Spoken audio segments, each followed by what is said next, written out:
Marcus Chun had been tracking the Zephyrian slavers for 3 standard weeks across the Outer Rim territories. His modified scout ship, the Silent Dawn, drifted between asteroids and the Kepler 442 system, sensors sweeping for any trace of the alien vessel that had taken his daughter. The distress beacon from Colony 7 had reached Earth's military command 18 days ago. The message was simple and devastating.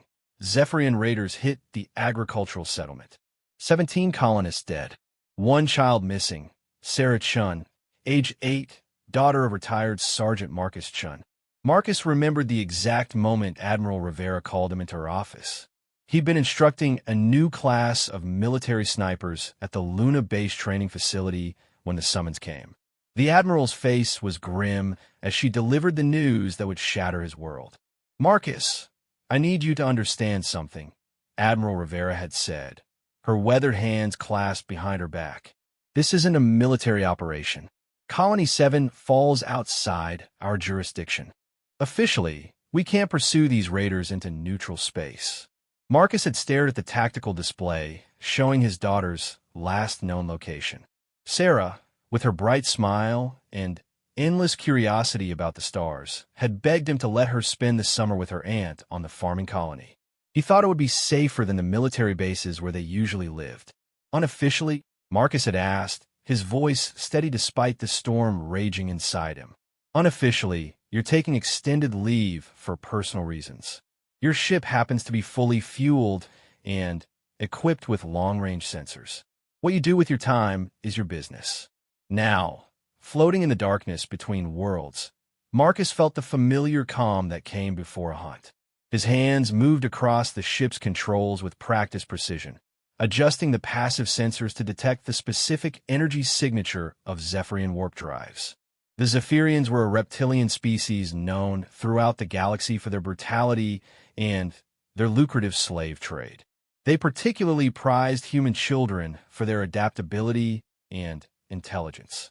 Most civilized worlds had banned slavery centuries ago, but the Zephyrians operated from the lawless regions beyond the galactic rim, where might made right and credits spoke louder than morality. Marcus had fought them before during the border wars.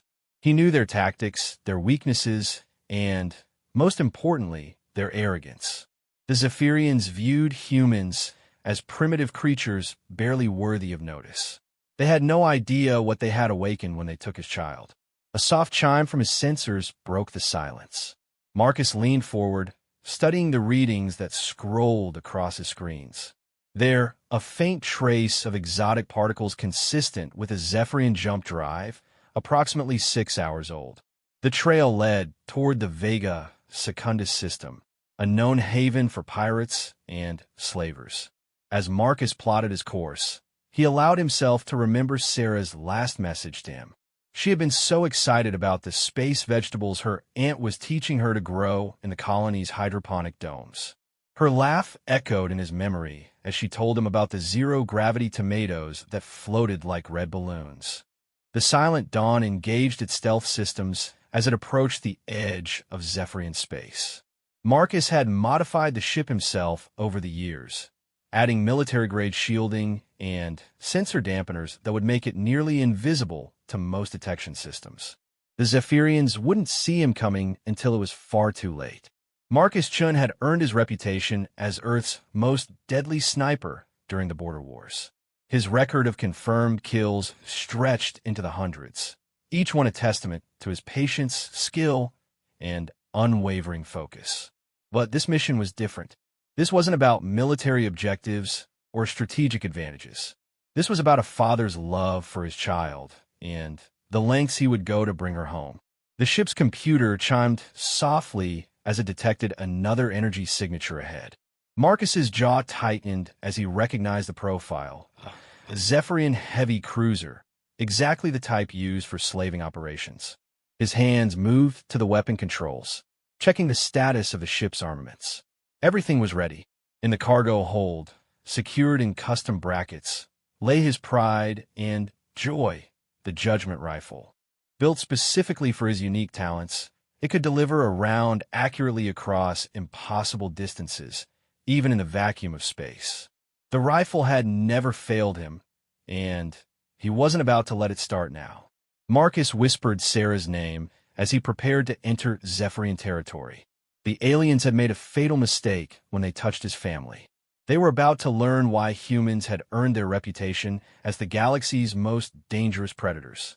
The hunt was about to begin, and Marcus Chin never missed his target. As the silent dawn slipped deeper into enemy space, Marcus felt the cold certainty that had made him legendary settle over him like a familiar cloak. The Zephyrians had taken something precious from him. Now, they would pay the price in blood. For the Zephyrian slave market on Tartarus Station bustled with the usual collection of pirates, mercenaries, and other galactic scum. Captain Vextar prowled through the crowded corridors, his scaled hide gleaming under the harsh artificial lights. The successful raid on Colony 7 had put him in an excellent mood, especially considering the prize he had secured. Human children were incredibly valuable in the slave markets. Their quick minds and adaptable physiology made them perfect for specialized work that other species couldn't handle. But this particular child was special. The little female had shown remarkable intelligence during the 3-week journey to Tartarus, even attempting to reprogram one of the ship's service drones with nothing but spare parts and determination. Vextar's business partner, a corpulent hut named Zorba the Acquisitor, examined the merchandise with obvious satisfaction. "This one will fetch premium prices," Zorba wheezed in his native tongue. "The Andromedans are always looking for intelligent slaves for their research facilities. I can get at least 50,000 credits for her." Sarah Chin sat in the corner of the holding cell, her young mind working frantically to find a way out of her situation. She had observed her captors carefully during the journey, noting their routines, their weaknesses, and their technology. The 8-year-old had inherited more than just her father's stubborn determination. She had also received his tactical mind and his refusal to give up. The cell's electronic lock was sophisticated but not impossible to crack. Sarah had already identified 3 potential vulnerabilities in the system. She just needed the right tools and the right opportunity. Her father had taught her that patience was as important as action when facing overwhelming odds. Meanwhile, Marcus had tracked the energy signature to Tartarus Station, a massive asteroid base that served as a hub for illegal activities throughout the sector. The station was heavily defended and constantly patrolled by hired mercenaries. A direct assault would be suicide, even for someone with his skills. Marcus studied the station's layout through his ship's sensors, memorizing guard rotations, defensive positions, and potential escape routes. The silent dawn hung in the shadow of a nearby asteroid, its stealth systems keeping it invisible to the station's scanners. The challenge was getting aboard without raising alarms. Tartarus Station received hundreds of ships daily, but each arrival was carefully screened by security forces. Marcus needed a way to blend in with the normal traffic while keeping his weapons and equipment hidden. The solution came from an unexpected source. Marcus intercepted a distress call from a damaged cargo hauler requesting emergency docking. The ship's captain was clearly desperate, broadcasting his willingness to pay premium fees for immediate assistance. Marcus smiled grimly as he formulated his plan. Using the Silent Dawn's advanced communication systems, Marcus jammed the cargo hauler's distress signal and replied to Tartarus Station using the freighter's identification codes. Within minutes, he had clearance to dock at Bay 47 for emergency repairs. Marcus quickly modified his appearance, using holographic disguises and synthetic skin to transform himself into a grizzled cargo hauler. The Judgment rifle was broken down into seemingly innocent components and hidden throughout his repair equipment. To anyone watching, he was just another desperate merchant trying to fix his ship. Tartarus Station's docking bay was a chaos of noise, smoke, and alien languages. Perfect cover for someone who preferred to remain unnoticed. Marcus paid the docking fees with untraceable credits and began making his way toward the station's commercial district, where intelligence suggested the slave markets operated. The alien crowds parted unconsciously around him as he walked. There was something about Marcus's presence that triggered primitive survival instincts, even in species that had never encountered humans before. He moved with the fluid grace of a predator, his eyes constantly scanning for threats and opportunities. In the slave market, Sarah had managed to partially disable her cell's lock by shorting out one of the power couplings with a hairpin she had kept hidden. The lock was now operating on backup power, which would make it much easier to override when the time came. She had also identified the guard rotation schedule. There would be a 12-minute window during the next shift change when the corridor would be unmonitored. Captain Vextar was concluding his negotiations with potential buyers, completely unaware that death was stalking through the station's corridors. The Zephyrian had grown careless over the years, confident that his reputation and the station's security would protect him from any threats. Marcus reached the slave market district and began his reconnaissance. The area was heavily guarded, with multiple checkpoints and surveillance systems. But Marcus had infiltrated harder targets during his military career. He began identifying security weaknesses, guard positions, and potential sniper nests. The first guard died without ever knowing what hit him.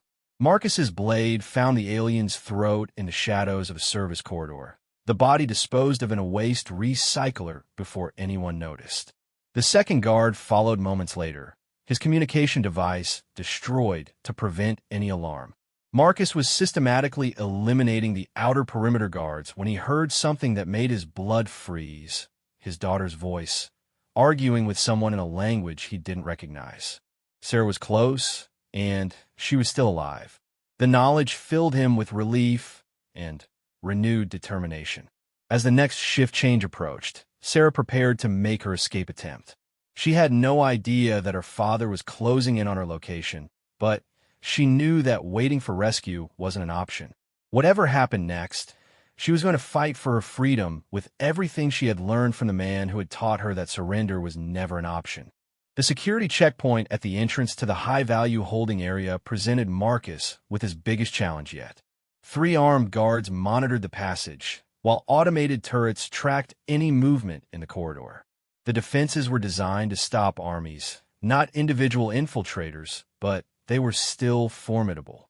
Marcus studied the layout from his concealed position in a maintenance shaft.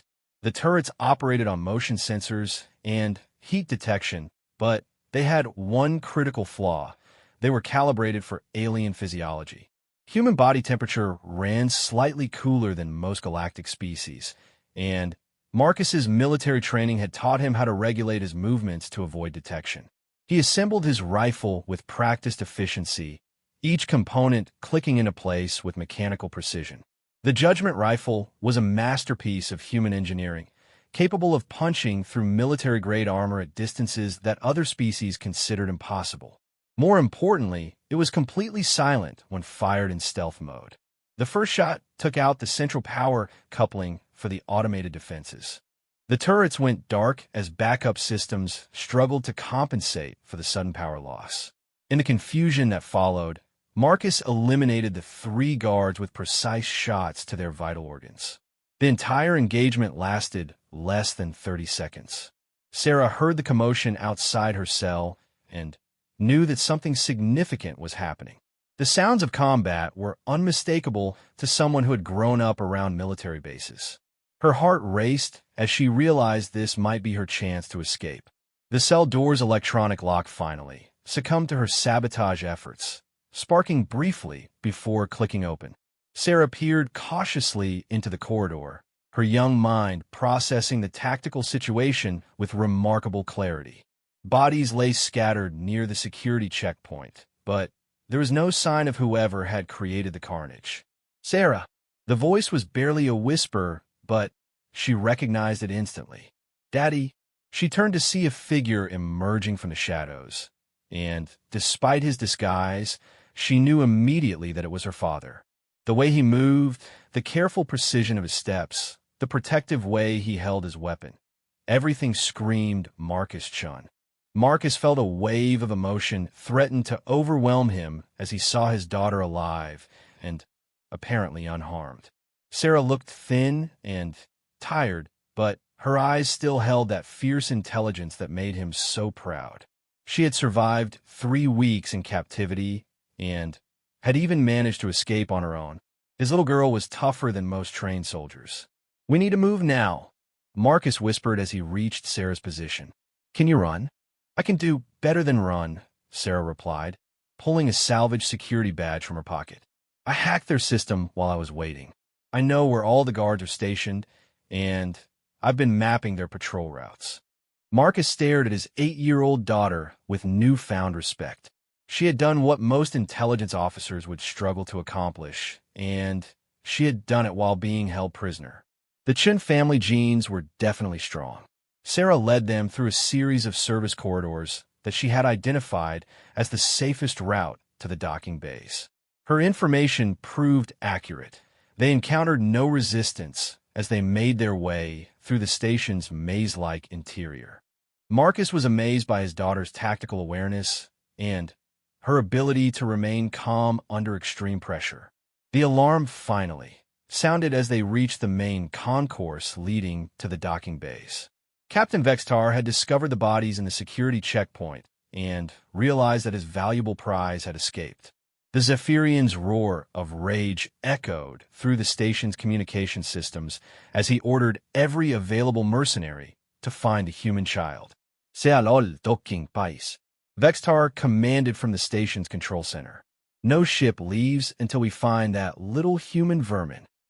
Marcus and Sarah found themselves trapped in the concourse as blast doors slammed shut around them.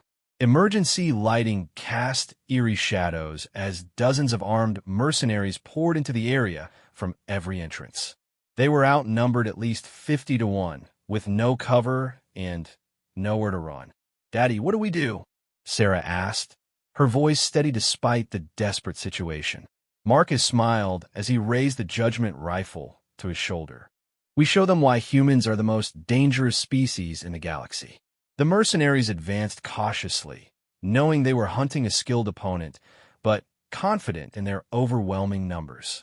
They had no idea that they were facing Earth's most lethal sniper, a man who had turned impossible odds into legendary victories throughout his military career.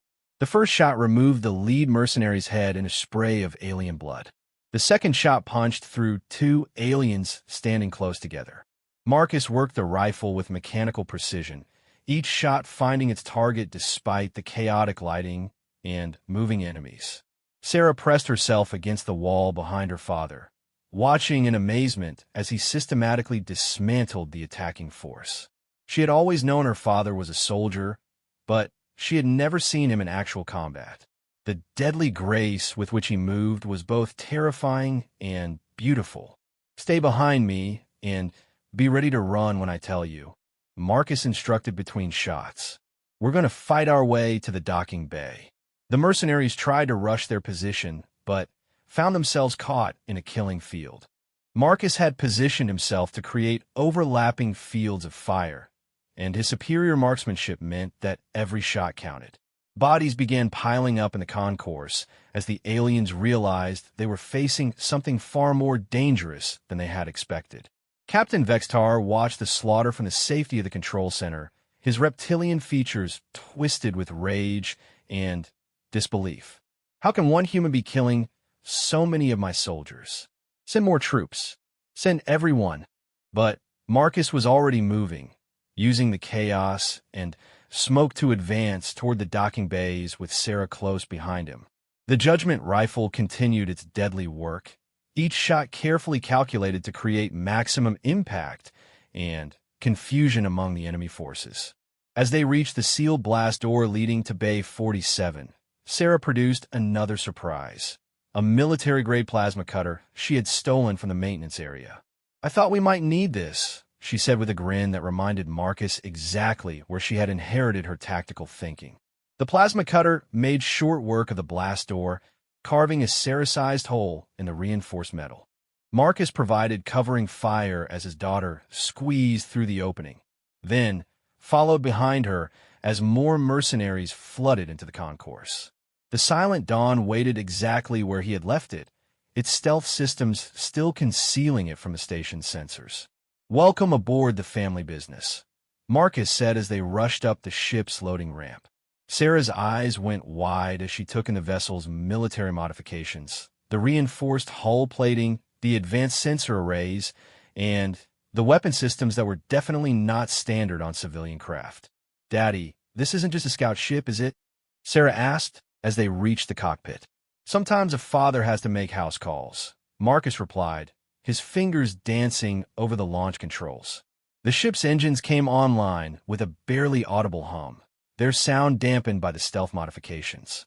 Captain Vextar realized what was happening as he monitored the docking base sensors. "They're trying to escape. Launch all fighters. I want that ship destroyed before it reaches the hyperspace limit." The silent dawn burst from the docking bay just as the first wave of Zephyrian fighters scrambled to intercept. Marcus pushed the engines to maximum power while simultaneously activating every defensive system the ship possessed. Energy bolts flashed past the cockpit windows as the pursuit began in earnest. "Sarah, I need you to monitor the rear sensors," Marcus instructed as he threw the ship into a series of evasive maneuvers. "Tell me how many fighters are following us and what types." Sarah slipped into the co-pilot's seat and began working the sensor controls with the same confidence she had shown while hacking the station's security systems. "I count 12 light fighters and 4 heavy interceptors. The heavy ones are gaining on us, but the light fighters can't match our acceleration." Marcus smiled despite the dire situation. His daughter was adapting to combat conditions with remarkable ease. "Good. Now watch this." The ship suddenly decelerated and rolled to present its ventral weapon array to the pursuing fighters. Marcus had installed military-grade pulse cannons along the ship's belly, weapons that were completely invisible until they opened fire. The lead Zephyrian pilot had just enough time to register the threat before his fighter disintegrated in a ball of plasma. "Daddy, that was amazing," Sarah exclaimed as Marcus resumed their escape vector. "How did you learn to fly like that?" "Border war, sweetheart. Your old man picked up a few tricks fighting these same lizards 10 years ago." Marcus's expression darkened as he remembered his fallen comrades from those brutal campaigns. They should have stayed in their own territory. The remaining Zephyrian fighters were more cautious now, having seen their leader destroyed in a matter of seconds. They spread out to avoid presenting group targets while maintaining their pursuit. The heavy interceptors opened fire with long-range missiles, forcing Marcus to execute increasingly desperate evasive maneuvers. Sarah studied the tactical display with the concentration of a seasoned officer. "Daddy, I think I found something. The station's defense grid has a blind spot near the third moon. If we can reach it, we'll have cover while we charge the hyperdrive." "That's my girl," Marcus said proudly. "Plot us a course. Let's see if these lizards can follow us through an asteroid field." The third moon of Tartarus was surrounded by a dense field of metallic asteroids that played havoc with targeting systems. Marcus guided the Silent Dawn into the chaotic environment with the skill of a master pilot, using the floating rocks as cover while the ship's hyperdrive built up the energy needed for a jump to safety. The Zephyrian fighters struggled to maintain visual contact as Marcus used every trick in the book to stay hidden. He flew between asteroids that were barely wider than his ship, executed impossible turns around floating debris, and even used the moon's gravity well to slingshot past pursuing missiles. "Hyperdrive at 90%, Sarah reported from her position at the engineering console. "We need another 2 minutes to reach full charge." An explosion rocked the ship as one of the interceptors managed to score a hit on their starboard shield generator. Warning lights flashed across the cockpit as automated damage control systems struggled to compensate for the loss of defensive capability. "Shields down to 60%, Sarah called out. "We can't take many more hits like that." Marcus's jaw tightened as he saw more fighters converging on their position. The Zephyrians were coordinating their attack now, using pack tactics to drive the Silent Dawn into a kill zone. It was time to remind them why humans were considered the galaxy's most dangerous predators. "Sarah, take the weapons console," Marcus ordered as he armed the ship's most devastating weapon system. "I'm going to teach these lizards a lesson about taking human children." The ship's main gun was a scaled-down version of the rail cannons used on Earth's heavy cruisers. It fired dense tungsten penetrators at significant fractions of light speed, making it capable of punching through the heaviest armor. Marcus had installed it specifically for situations like this. The first shot vaporized an interceptor that was lining up for a missile strike. The second shot went completely through a light fighter and destroyed another craft behind it. The Zephyrians suddenly found themselves facing firepower that belonged on a military destroyer, not a civilian scout ship. "Hyperdrive ready," Sarah announced as the tactical situation continued to deteriorate around them. More station fighters were arriving every minute, and it was only a matter of time before something got through their defenses. Marcus activated the hyperdrive just as Captain Vextar's command ship emerged from the asteroid field behind them. The Zephyrian captain's furious roar echoed across the communication channels as the silent dawn vanished into hyperspace, taking his valuable prize beyond his reach forever.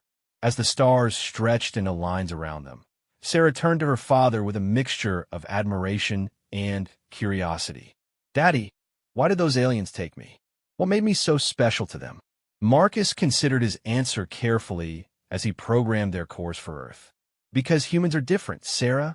We're tougher, smarter, and more adaptable than most species in the galaxy. But most importantly, we never give up. We protect our own, no matter what the cost." Sarah nodded thoughtfully as she watched the hyperspace tunnel flow around their ship. "Is that why you came after me?" "Because humans don't abandon family. That's part of it," Marcus replied, reaching over to squeeze his daughter's hand. "But mostly I came because you're my little girl, and I'll always come for you. Always." 3 months after the rescue, Captain Vextar received an unexpected message while conducting another slaving raid in the outer territories. The communication came through encrypted channels that should have been impossible for humans to access, bearing a simple text message: "You took my daughter. Now I'm coming for you. Marcus Chun." Vextar's scaled hide rippled with nervous tension as he read the message. The name Marcus Chun had become legendary among the Zephyrian raiders over the past few months. Every ship that had reported encounters with human military forces mentioned the same thing: a ghost that struck from impossible distances, leaving only death in his wake. The Zephyrian captain had lost 17 ships and over 300 crew members to what the humans called sniper attacks. Entire raiding parties had vanished without a trace, their ships found drifting in space with precision holes punched through their command decks. The few survivors spoke of a human who could kill from distances that defied belief. Back on Earth, Marcus Chun stood in Admiral Rivera's office, studying holographic displays of Zephyrian ship movements throughout the Outer Rim. Sarah sat in a nearby chair, her young mind absorbing the tactical information with the same intensity she brought to everything else.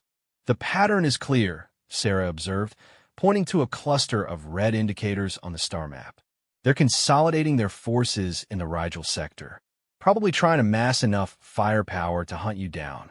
Admiral Rivera raised an eyebrow at the H-year-old's tactical analysis. In the 3 months since her rescue, Sarah had been attending advanced classes at the military academy, demonstrating an intelligence that bordered on frightening.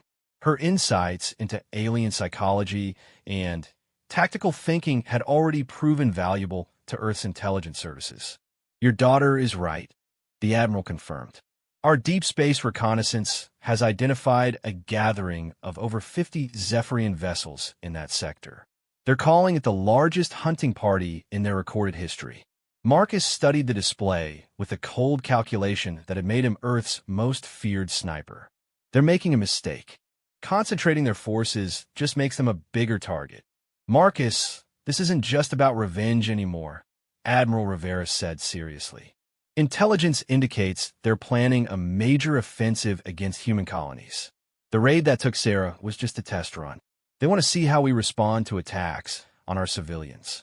Sarah's eyes hardened with an expression that looked disturbingly mature on her young face. "Then, we need to send them a message they'll never forget." Marcus looked at his daughter with a mixture of pride and concern. The experience with the Zephyrians had changed her, just as it had changed him. She was still his little girl, but there was a steel in her now that reminded him of hardened combat veterans. "What did you have in mind?" Marcus asked, knowing that his daughter's tactical suggestions were usually worth hearing. Sarah stood up and moved to the holographic display, her small hands manipulating the controls with practiced ease.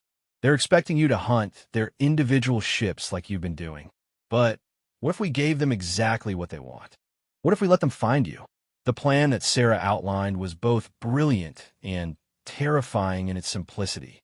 Instead of continuing his guerrilla campaign against individual Zephyrian vessels, Marcus would allow himself to be detected by their hunting party. When they converged on his position, expecting to overwhelm him with superior numbers, they would instead find themselves facing the full might of Earth's battle fleet. Admiral Rivera leaned back in her chair as she considered the implications. "You're talking about using yourself as bait to draw their entire fleet into a trap. It's incredibly dangerous, Marcus.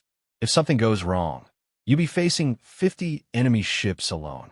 "It's not that dangerous," Sarah interjected. "Daddy's ship has all those stealth modifications, and the Zephyrians still think humans are primitive. They won't expect him to have backup waiting in hyperspace." Marcus felt a surge of paternal pride as he listened to his daughter's tactical reasoning. She had inherited more than just his intelligence. She had also received his ability to think several moves ahead of the enemy. 2 weeks later, the trap was set. Marcus piloted the Silent Dawn through the Rigel sector, broadcasting just enough electromagnetic signature to be detected by Zephyrian long-range sensors. Behind him, hidden in the hyperspace dimension, waited the largest human battle fleet ever assembled: 12 heavy cruisers, 30 destroyers, and the flagship Vengeance, carrying enough firepower to level entire planets. Captain Vextar felt a surge of satisfaction as his sensors detected the human ship. After months of hunting, he finally had the ghost in his sights. "All ships converge on coordinates 447-892-113. Today we end the human threat once and for all." The Zephyrian fleet moved with predatory grace, their ships spreading out in a hunting formation that had served them well for centuries. 50 vessels against one. The odds seemed overwhelming in their favor. Marcus watched the enemy ships approach on his tactical display, counting down the seconds until they reached the optimal position. Sarah's voice crackled through the communication system from the safety of the Vengeance, where Admiral Rivera had reluctantly allowed her to observe the battle. "Daddy, all enemy ships are within the engagement zone. Fleet Command is requesting permission to execute the ambush. Tell them to wait for my signal," Marcus replied, his voice calm despite the desperate odds he faced. The Zephyrian ships were close enough now that he could see individual weapon ports on their hulls. A few more seconds. Captain Vextar's moment of triumph turned to confusion as his sensors detected massive energy signatures materializing throughout the sector. 50 human warships dropped out of hyperspace simultaneously, their weapons already trained on his scattered fleet. "This is Admiral Rivera of the Earth Defense Fleet," came the broadcast on all frequencies. "You are outnumbered and outgunned. Surrender now or be destroyed." Vextar snarled with rage as he realized he had been outmaneuvered by the humans. "All ships attack. Show these mammals the fury of the Zephyrian Empire." The battle that followed would be remembered as the single most decisive engagement in human military history. The Zephyrian ships, designed for raiding and intimidation, found themselves completely outclassed by human military technology. Earth's warships moved with coordinated precision, their weapons striking with devastating accuracy. Marcus added his own contribution to the slaughter, using the Judgment Rifle to target enemy command bridges from ranges that the aliens considered impossible. One by one, Zephyrian ships went dark as their leadership was eliminated by shots that seemed to come from empty space. Within 30 minutes, the entire Zephyrian fleet was either destroyed or surrendering. Captain Vextar's ship, badly damaged but still functional, attempted to flee the battlefield. Marcus personally pursued the fleeing vessel, his modified scout ship easily matching the larger ship's speed. "This is for my daughter," Marcus transmitted on an open channel as he lined up his final shot. The Judgment rifle spoke once more, sending a tungsten penetrator through the bridge of Vexstar's ship. The Zephyrian captain died without ever seeing the shot that killed him. The aftermath of the battle sent shockwaves throughout the galaxy. The Zephyrian Empire, faced with the complete destruction of their largest fleet, formally requested peace negotiations with Earth. Other species watched in amazement as the humans demonstrated why their reputation as warriors was well-deserved. 6 months later, Sarah Chen stood with her father on the observation deck of Luna Base, watching Earth turn slowly beneath them. The galaxy was a safer place now, with the Zephyrian slave trade effectively ended and human space secure from alien raiders. "Daddy," Sarah said quietly, "do you think they'll try again? The Zephyrians, I mean." Marcus put his arm around his daughter's shoulders, feeling the weight of responsibility that came with being humanity's guardian. "If they do, we'll be ready for them. But I think they've learned their lesson about provoking humans." Sarah nodded thoughtfully, then looked up at her father with eyes that held wisdom beyond her years. "Good, because nobody should ever have to go through what we went through." Marcus smiled as he hugged his daughter close. The galaxy had learned a valuable lesson about humanity. They might be young and seemingly primitive, but they protected their own with a ferocity that bordered on legendary. And anyone foolish enough to threaten a human child would discover why Earth's warriors were the most dangerous predators in the known universe. The story of Marcus and Sarah Chun became required reading at military academies throughout human space. A reminder that sometimes the greatest victories came not from superior technology or overwhelming force, but from the unbreakable bond between a father and his child. The galaxy would remember their names and tremble